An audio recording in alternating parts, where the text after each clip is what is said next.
Nakatakdang bumisita sa Pilipinas ang ilang French ministers para mas mapalakas pa ang ugnayan ng dalawang bansa. Ito ang paksang tinalakay ni Pangulong Ferdinand R. Marcos Jr. at ng French President na si Emmanuel Macron sa isang telephone call. Inaasahang magsisilbing daan din ito para may pagpatuloy ng dalawang bansa na talakay ng mga isyong pang-ekonomiya na nauna nang natalakay sa 10th Philippine-France Joint Economic Meeting.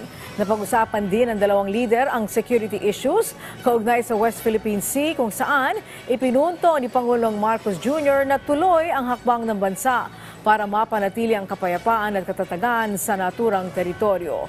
Kasunod nito, nagpasalamat ang Pangulo kay Macron sa suportang ipinakita ng France sa pagsunod sa international laws, partikular sa UN Convention on the Law of the Sea o UNCLOS, pati na rin sa pagpapadala ng France ng mga patrol vessel para magsagawa ng patrolya.